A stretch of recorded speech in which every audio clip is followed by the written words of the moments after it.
ராஜினாமா ஏற்கப்பட்டதா இல்லை? இல்லை, ராஜினாமா நான் அன்றைக்கி கொடுத்தது தான். நான் அதை வந்து கொடுத்துருக்குறேன்.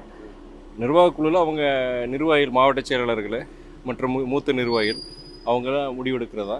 பட் எனக்கு என்னென்னா, என்ன காரணங்கள் என்னுடைய அறிக்கையில் நான் தெளிவாக நான் சொல்லியிருந்தேன், ப்ரெஸ் எல்லாருக்கும் சொல்லியிருந்தேன். நான் அந்த அறிக்கை அந்த இது வந்து இன்றைக்கும் அதில் மாற்றம் கிடையாது.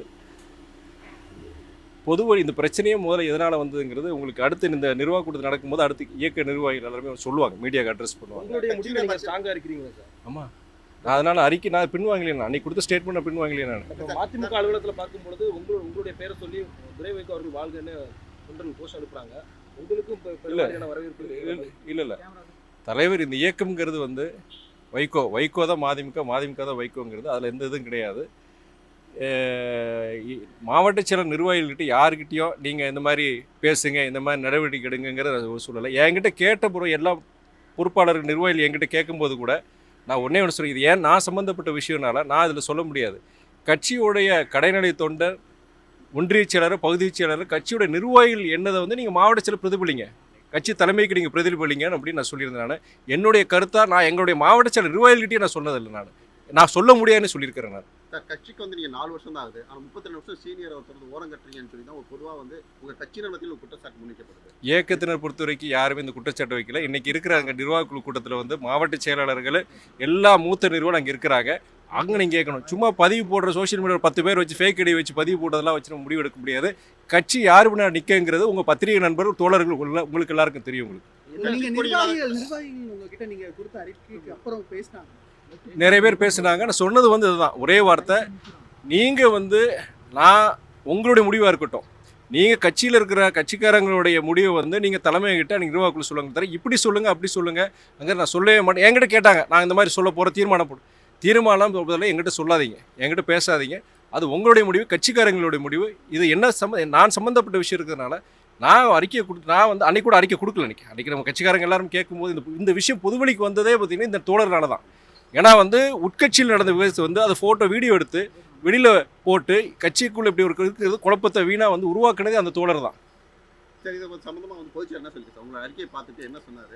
இல்லை, அவங்களுக்கு வந்து எல்லாருக்குமே வந்து அவங்க எதிர்பார்க்கல. அவங்க இந்த மாதிரி நான் கொடுப்பேன்னு எதிர்பார்க்கல. யாருக்கும் தெரியாது, எந்த நிர்வாகிக்கும் தெரியாது.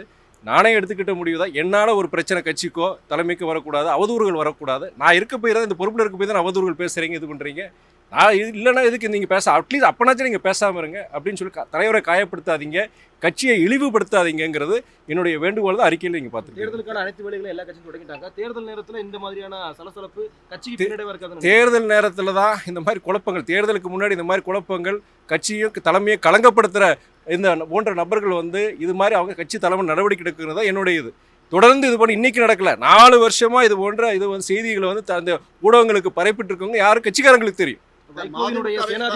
நண்பர் நல்ல நண்பர்கள் உங்களுக்கு எல்லாருக்கும் சொல்கிறேன். நான் இது வரைக்கும் இந்த 7 வருஷத்தில் ப்ரெஸ்ஸுக்கு நான் எந்த கேள்விக்கு நான் மறுத்தது இல்லை. எல்லாருக்கும் நம்ம எல்லாம் என்ன கேள்வி கேட்டாலுமே குற்றச்சாட்டுகள் வச்சா நான் பொறுமையாக பேசுகிறேன். இது உட்கட்சி விவகாரங்களால நான் இதுக்கு மேலே தெளிவாக பேச முடியாது. அதாவது மதிமுகனாலே வந்து வாரிசு அரசு எதிர்த்து வந்த கட்சி, ஆனால் ஒரு வாரிசுனால ஒரு இவ்வளோ பெரிய பிரச்சனை வந்திருக்குன்னு போது வந்து கட்சி தொண்டர் மத்தியில் ஒரு சலசலப்பு ஏற்பட்டுருக்கு, ரொம்ப தொய்வடைஞ்சு போயிருக்காங்க.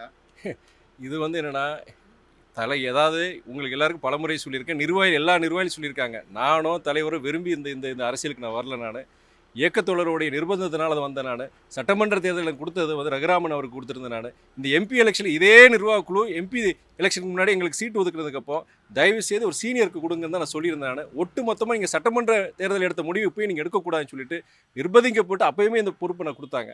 என் மனசாட்சிக்கு நான் வந்து இதாக இருக்கிறேங்க. எல்லாம் எனக்கு பொறுத்த வரைக்கும் எந்த வித உள்ள ஒரு எதுவுமே கிடையாது. இது தலைவர், அதாவது முதன்மை செயலர்கள் வந்து இருக்கும்போது கட்சி கார் யூஸ் பண்ண முடியும். முதன்மை செயலர் பதவி இல்லாத போது நான் அந்த காரை யூஸ் பண்ணுறது இருக்காது. இல்லை நான் கொடுத்துருக்கிறேன், அவ்வளோதான் அவங்களுடைய முடிவு. அவ்வளோ வைகோனுடைய சேனாதிபதி நான் தான் மல்லை சத்யா ஒரு அறிக்கை விட்டுருக்காரு காலையில். இல்லை, அவர் மாத்திரம் சேனாதிபதி இங்கே இல்லைங்க. கட்சியில் அத்தனை பேரும் சேனாதிபதி தலைவருடைய தளபதிகள் தான். அவர் மாத்திரம் அந்த உரிமையை கொண்டாட முடியாது. கடையில் இவருக்குனாச்சு இத்தனை தடவை வாய்ப்புகள் கொடுத்துருக்காங்க. ஒவ்வொரு தேர்தலையும், சட்டமன்ற தேர்தலாக இருக்கட்டும், நாடாளுமன்ற தேர்தலாக இருக்கட்டும், கூட்டணி இருக்கோ இல்லையோ அவருக்கு வாய்ப்புகள் கொடுக்கப்பட்டிருக்கு. அவரோட 10 மடங்கு வேலை பார்த்தவங்களுக்கெல்லாம் வந்து எந்த வித வாய்ப்பும் கொடுக்கும். ஆனால் இன்னி வரைக்கும் அவங்க விசுவாசம் கட்சிக்கு இருக்கிறாங்க, எந்த இதுவும் சொல்லலை. தலைவர் இந்த இயக்கத்தில் இருக்கிற ஒவ்வொருத்தரும் தளபதியும் சேனாதிபதிகள் தான்.